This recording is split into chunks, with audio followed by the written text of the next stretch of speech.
Yeah, so here's sort of my view of everything going on with all of our jobs, all of our customers, all of our vendors. So I can see it all in one easy place. So what we've done is like we in the previous conversation has gone out and we have onboarded a lot of recyclers, and so we've got 129 right now that are in our system. I'm sure you recognize some of these. They're very much all over the place.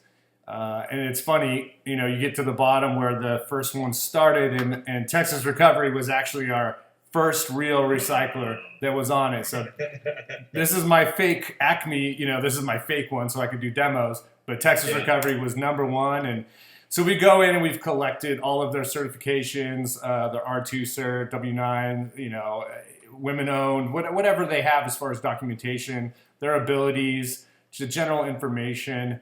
And it allows us to keep that pool. And I'm not sure if I can show this screen. Can you see the map? No. Okay. Yeah, Teams is weird. I'll send that over to you later because it's not an actual screen. We do have it all mapped out so you can see exactly where our coverage is from all these vendors.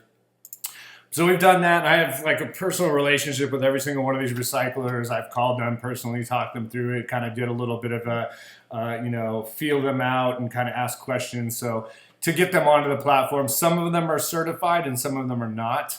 We wanted to allow just even, large scrappers that don't have recycling, in case it's just metal. And that can be, determined by the customer, by what they have.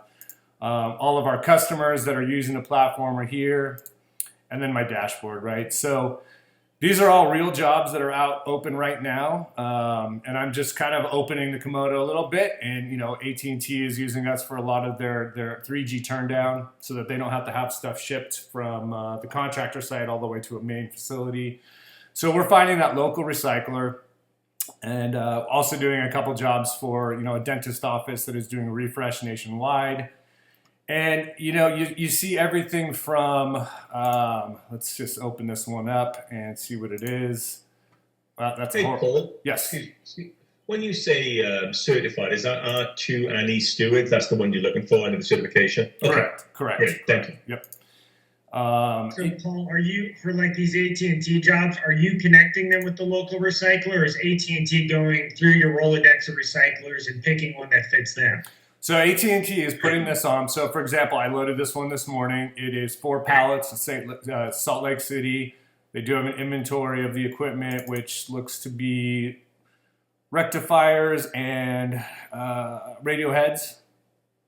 And so those recyclers are now getting an email as soon as I load it up. Every recycler says there's a new job on the platform. They open the job and look at it. There is no bids on this one because I just loaded it recently. But they'll go in, and for this one example, this is an AT&T job that's not sexy. It's just 3 printers. And they needed it picked up, and they needed an R2 to pick it up and process it. It's in Ferguson, Missouri. So this recycler said, I'll pick it up for $150. This recycler said, I'll pick it up for $75. These just started coming in. So AT&T will look at what the best option. That's a bad example because there's no payment on printers, right? It's just, they're just trying to do them a favor. But these are all awarded jobs. So these are jobs that are all open right now that recyclers have been awarded. And so now we're getting into some of the heavier stuff, 32,000 pounds, 10,000, 14,000 pounds. These are some of the larger jobs that are out there. And, Texas Recovery, right? They got this one right here. Now we're doing all these big jobs in Edwardsville that are trailer loads. So Jim has a trailer park there, and you probably already know about that. Yeah, we Yep. We're So, aware of that. yeah, and so that's good. I was able to slip him in and get him kind of, do a couple trial jobs, and that was been really great. He's paying well, and it's good, and that allows us to sort of switch vendors on the fly if we had to.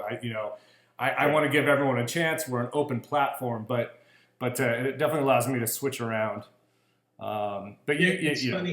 It's funny looking at some of these names. I mean, I've been in this game a long time, over here, and some of them, like, I never heard of half these people. Some of them I know well, some I actually know very personally, and some of them, like, Who are these companies? Just never heard of them. There was one of theirs, Zark or something. Right. Yeah, and it's fascinating. So I've just started kind of putting them into different tier levels too, right? So in our database we're kind of trying to keep track of, look, is this a mom and pop shop? Are they just a collection point, and then they're downstreaming? Are they doing dismantling, or are they the end of life, right? So we're really trying to get that built out onto each of these recyclers, so we know exactly what they're good at.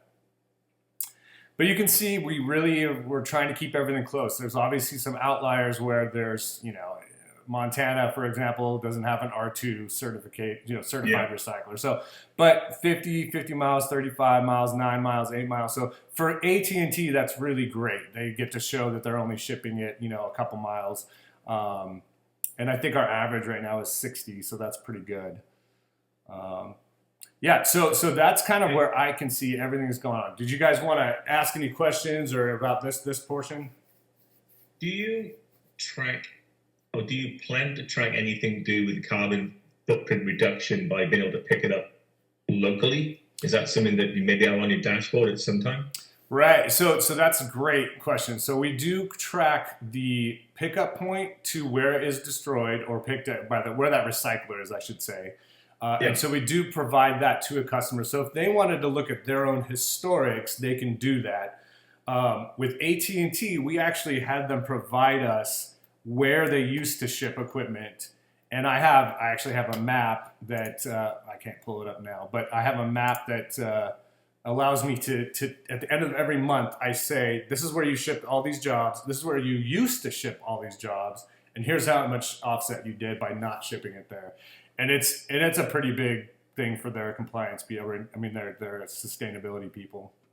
So, gentlemen, every quarter we provide an executive top layer report showing every state that we've done a job in, how many vendors we've worked with on that quarter, the amount of recycling return and resale, and then we do a transportation avoidance return as well. So we base it off of their conservative numbers, average price per mile or weight, and then a normal box truck, and then we do a CO2 calculation. And that's how we can say we've dropped their logistics and CO2 by roughly 80% compared to the historicals by utilizing our system. Yeah. Can I ask an outside of the box type of question here? So we've talking with another customer that does a lot of tracking, but on the sort of waste side too, about, cardboard, and just generally everything else that's not e-waste. I'm just wondering whether, we could all get together and see if there's a sort of a marriage there, because they're after more data. I think what they provide is very good because there's a lot of reduction in carbon footprint and everything else. So, I mean, would that be something that you consider a conversation about, Sean?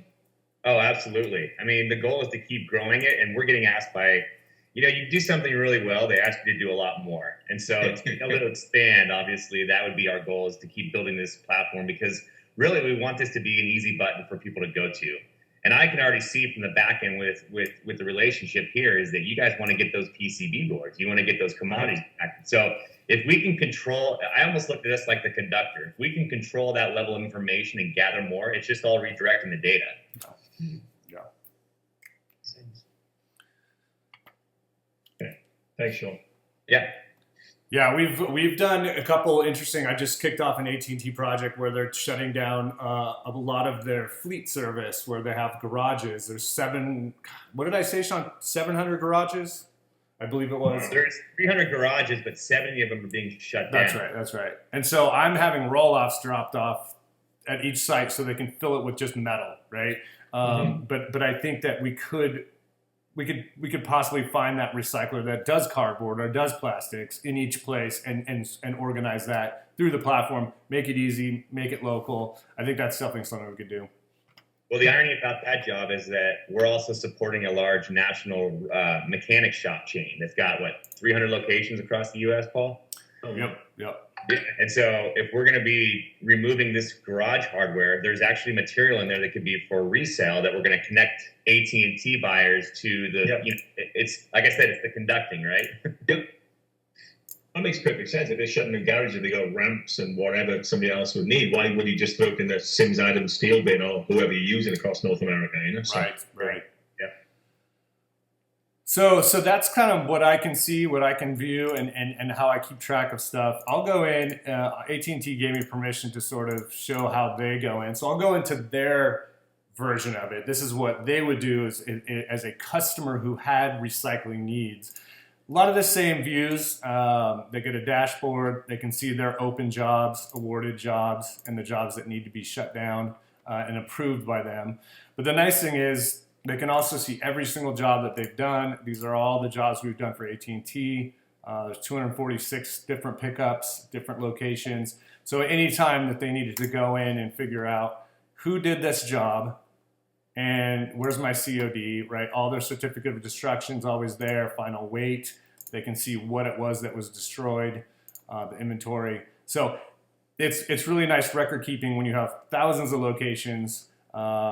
And just to keep it in one place. So that was kind of our goal, to keep the customer happy. And you know, we realized that they might be getting a little less in return by keeping it local, using a mom and pop, but they're not shipping the logistics, and they can keep it all here in one place. Yeah. So they seem pretty happy with Carbon that. savings, and then everything they need about the vendor is on this portal. They can Right. pull certs, all that good stuff. So it's Right. one stop. Love it. Right. And the certs come from the vendor, they're not then transforming it into RGE certs. We're actually, it's funny you say that, because every vendor has, you know, Jim's CODs are horrible looking, right? But it's funny, right? and then you've got really nice CODs, and so we were trying to make one that was standardized, that was from RGX, but then would attach their COD as well. So something on our roadmap. I mean, our technology stories and our roadmap is all written out. We're all ready to pull the trigger, but you know, it costs money. So we've got a lot of really good improvements that we're trying to make. And that's one of them, actually. So again, you know, Didier North COD. So It's I think much prettier than ours. Yeah. Right. So it's Don't tell Jim I said that. Don't tell Jim. Yeah. So I think you could consider us the first mile, right? We're the ones finding the material, and if we can figure out a way to redirect that, you know. And I have a call with Ben tomorrow to go over the boards, and he sent me a really good breakdown of how to you know, prepare the boards. And I mean, I really think pushing that to our recyclers to do some of that and start collecting would be really great. On your executive dashboard, then, to say, how many current clients do you have in the system, and then how do you go about finding more clients to add to your system? Would be just a quick question for me. Yeah, that's a Sean. Sean's on the customer side, so I'll let him answer. On the spot. Yeah, so I mean, obviously AT&T's been our beachhead, Jason, but we are engaged with pilots with Capgemini, Comcast. We just had conversation with Verizon and T-Mobile. The thing that's interesting, though, is, I mean, in terms of business with clients, I think we're at just around 80 clients overall on the platform that are using our service. Yeah. But I like to break them into tiers, like who are we contacted, who are in pilots, and who are we contracted with. Yeah. So under contract, we have, at least business-wise, we've done about 80 contracts, but the pipeline's pretty big in terms of, I've been trying to go with a sell with or a sell through model. So I've been working with actually other sales teams where they can use us as a resource. So they're selling it as part of their portfolio to their clientele. It's like a channel solution. And then I've seen a lot of uptick with the vendors wanting to use our system for their clients as well. So we've kind of got, I mean, that's the reason why it's a double-sided marketplace. So I would say projected-wise, we've got about 250, roughly 250 other accounts that are still being worked on either directly or indirectly through a channel relationship. And that's kind of what the goal is to be, is that we want to keep feeding this machine where the vendors are enticed to be on here, because we're not charging the vendors to be on here. So they get free promotion basically of their services and get the opportunity, but then they're seeing the value of it and they're wanting to use it themselves. So it just kind of evolves and keeps snowballing that way. Let's see. So actually, this is a good. So these are all of the sites that are loaded in as AT&T creates a new job. These are all the sites that we have picked up equipment from, and so there's 178 different locations. We don't even turn recyclers on until we have an actual job. I don't like calling people and saying, "Hey, sign up for our platform. You might get a job in 6 months." these are all, every single recycler we have on there has done a job for us. And so, and these are all the pickup spots that we picked up. And you can see they're all the contractors that are going out to the sites for AT&T. So that's kind of the back, that's what I was going to show you. The job creation is very easy. AT&T, I need to create a job. So we do offer these 4 sort of pre-recycle services. They're off the platform. If they need inventory done, if they need pack and prep done, if the hard drives need to be recycled, on site and they can't be taken off site, or if they need some light decom, we can definitely help with those things. Otherwise, they create a job. They put in an internal job number. I won't go through every single thing because I can't type when people are watching, but laptop refresh, they usually have some sort of, internal number, a description of what needs done. Please remove the stickers. I need the hard drives destroyed. I have a cut and paste for AT&T. Everything is palletized, ready to go. Just the basic what, when, how. This is where if the customer like AT&T does allow our vendors to look through and find anything that can be resold, they can click yes. And what that does is in the contract with our recyclers, it gives them, we like to tell the customers, consider it scrap first.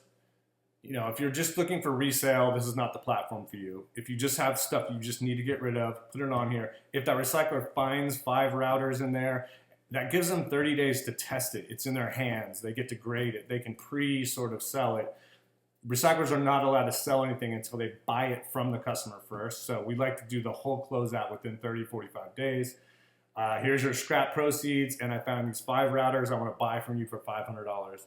It's all in the closeout when they close the job. That way, everything gets wrapped up.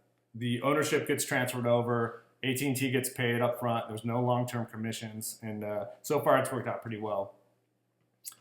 Certified or non-certified recycling, we always default to yes, but if it's just scrap metal, they can click no.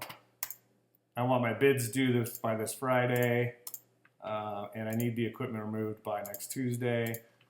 And then it's really uploading an inventory of the equipment. I'll just put something in here. Any photos of the equipment, any miscellaneous documents, how many pallets it is, an estimate of the weight, what the material is. This is about to get upgraded so we can do multi-select, and there's more options we're putting in. Are you finding when they make these posts, they're actually pretty detailed on the equipment? Some customers are, some customers aren't. I'm trying to work with them because obviously detail is king, right? You know that, and there's been a lot of back and forth. We're also going to add sort of a little chat feature so the vendors can ask additional questions. That's great. I love that. Okay. Which site it is, you can add one on the fly or do the drop down. Liftgate. What vehicle access restrictions are there? If people need to bring, the government ID, for example, that would be a vendor restriction.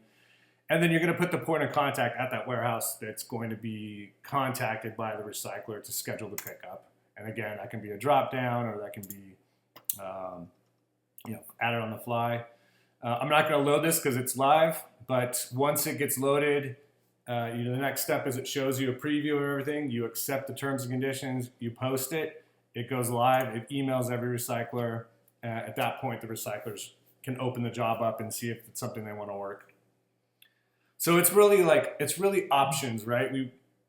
It's been tough sometimes when AT&T will say, I have to get this done. I'll have to really go out and I kind of work with the vendors. But so far, when I load a job up, I get answers within 20, 30 minutes. I mean, people are really eager to get on here, and obviously the recyclers get fed. That's how they survive, right? So I haven't really had any problems where things haven't been bid on. This one, it's been out there for a week or so, but that's because it is not pretty. It is ancient CRT monitors and nasty material, right? So I mean, AT&T even said, looking for someone to recycle these ancient artifacts. Please see photo reference. They realize there's CRT costs and stuff, so this one's a little tricky, but I'll always jump in and handhold those ones and go out and call that local recycler and say, help me out on this one. Yeah.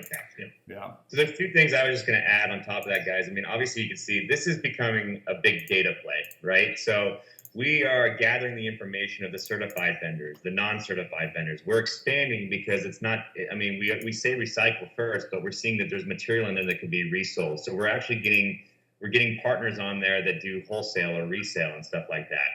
And then also we're getting these vendors that actually turn around and put their customers in there. So we're gathering customer information. We're gathering the different tiers of different vendors. So once this is all in play, we can manipulate and manage and market that material or the opportunities in any which way. And the other piece of it that Paul is talking about that we're seeing is that we're getting a lot of exposure because specifically with AT&T, we act as the account manager. They're not, I mean, we built this system to be self-automated, but at the end of the day, even AT&T is that lazy where they don't want to come onto the system and put the job themselves. They would either have an API where it populates our system, or Paul is basically the API and he's populating the opportunities when they come in as an email. Right. So the goal of it is identifying who wants to be the account manager, who's the input person on the platform, and who gets to manage the opportunity. And then you get to see all the partners and vendors on the back end, depending on what that opportunity is. And so that's where it just keeps getting bigger and bigger, and it's interesting to watch how this has been evolving. Yeah, I can tell this job right here and this job right here, for example. One of our recyclers took a government contract, realized he couldn't cover everything in the United States because he only has one location, ended up creating a customer account on our platform, loaded his jobs on it to find recyclers that we have. So it's pretty funny to see that happening. And he's really happy because some of the jobs he couldn't get done, we found recyclers for him. So this is a view of the vendor. I'll try to keep this a little short. I know it's a lot to throw at you guys, but this is a vendor view. It's my fake Acme account. Same thing, same sort of view. Vendor can do the same thing, add as many team members. If they have multiple processing sites, they can add those. And when they go in, it's a little different because they can, and everything's anonymous, right? They don't see that it's AT&T. AT&T doesn't see who it is until that award is granted, and then there's a connection made. So this is sort of the same stuff you saw. These are the live jobs, right? This is the inventory that was just loaded in Salt Lake. Let's see if I can get that to go. It's a bunch of... So the recycler doesn't know they're bidding on an AT&T opportunity? Correct. Oh, wow. Yeah. Until they win it. Until they win it, and then they're introduced in the awarded page. It says, here's who you contact, here's the address. So we keep it sort of hidden until then. And this is where the recycler can come in and say, are you bidding on scrap? Let's say it's 5 pallets of laptops. They know they pay 20 cents, 30 cents, 40 cents a pound for that. They can easily go in and say, look, I'll give you 40 cents a pound for that. Or they can say, I'll give you $1,500 or whatever, right? They can do an all-in bid. Or they can say, I don't even know what this equipment is. I'm not ready to do that, but I'll sort and settle with you at the end, and I'll give you whatever I can give you back. But there is a $200 pickup fee, right? And so couple kinks there. It's a little gray. It's not the best system. Jim has been, Jim, I always look at Jim as I built a lot of this thinking about how Jim operates because he's so good, right? He can literally look at something and say, I'm flexible. It's $200 to pick it up, and I'll give you 15 cents a pound to start, and then I'll shore that up later. And he's always been good. And some of the recyclers are not that good at it, and they have really set pricing, and they struggle with how to do this. And at the end of the day, not my problem, right? Like they need to be more flexible. Well, that's part of our education is that, you're dealing with different markets, you're dealing with different types of vendors, and somebody will pay or you have to pay them. One of the advantages that we saw in a relationship with you guys is that if we know on the back end we can get higher for this kind of commodity or this breakdown, we can influence these smaller guys or these different markets and these vendors to say, push it through us and we'll get you an extra X percentage or extra pound price per pound, which overall helps them and the opportunity. So we're looking at the whole supply chain on the process on this thing with your relationship. Yeah, I think that's a great way to. Oh, sorry, Luke. No, I think I'm going to say the same thing you're saying, Jason. It's a good way to look at it. We would love to, partner with you all and your smaller, recyclers that are generating, small volumes that can't go direct to a smelter, be that downstream for them and give them that opportunity to be a little bit more aggressive in the bidding process, knowing that they're going to be able to go direct to Campston. They're not going to have to sell to an IRT or some big aggregator. Absolutely. Absolutely. Yep, absolutely. So I think that kind of gives you an idea of the whole Yeah. process. It's very, the automation's there, emails the vendors look, they put their bids in, the customer gets alerted when their bid due date is done, they go in and look, they pick one, or they can cancel. We're giving them options. Once that award is made, that vendor and that customer are connected, it goes into the awarded jobs page, which is a bad example, I don't have one here, but that way it shows the map, it shows where to go. The recycler does what they do best. They go pick it up, they process it. Within 30 days, they close the job out. COD, here's what I can pay you for the scrap. And if I find anything I want to resell, it's all done. And at that point, the customer says, I like this, approved, job is done. So that's it in a nutshell. I'll just take the screen for a second. I'll show you guys an example of that, the sustainability report that we're giving AT&T, just so you have a view on that. Yeah, please. Yeah. And then the other cool thing where I think we can add value there is you guys are already producing the sustainability report. You're looking really at those scope 3 logistics emissions. We can add another component where, hey, if you use vendor A, but your circuit board's now downstream to Campson, there's additional carbon savings and potential, carbon offsets that you can earn. And, that's what this would look like. So we can build that on top of all this. Yeah. You got it. So we're thinking the same way here. Can you guys see my screen? Yeah. Yeah, we can. Okay. So this was just for Q4. We did 24 smaller jobs and 9 Edwardsville trucks. You can see all the states that we highlighted that we worked in at that time for that quarter. We used 11 different vendors. They were smaller jobs, but we get far few. It'd be one pallet or a truckload, right? Yeah. The proceeds, the weight scrap, the volume scrap, the average pricing. And then you go down in here into that this is what I was talking about, that transportation avoidance. So we have the historicals. They would have typically shipped it 391 miles, and with us, they only shipped 69 miles. And the emissions that we did that calculation based off of I forgot that right off the top of my head, Paul, but we have a calculation that gives us a CO2 output form, and they've approved it. So that's how we come up with the 18 metric tons of saving, and then overall savings between us and their historical. So it shows that over 80% emissions reduction right there. And they love this. They're building their sustainability group, and this is the stuff that they're coming to Paul and I every month for a monthly, but also a quarterly for an executive view. So that's really good. I like that a lot. Great. Yeah, I love that. It's very clean. I'm sure they eat this up all day. And, they do. I think we can add value where we even add the next component. Okay, this is what your guys' reduction is from your base case, and then what happens to the material after it goes through this breakdown process at the recycling division. What additional savings do you have? Yeah, you got it. Good. I love it.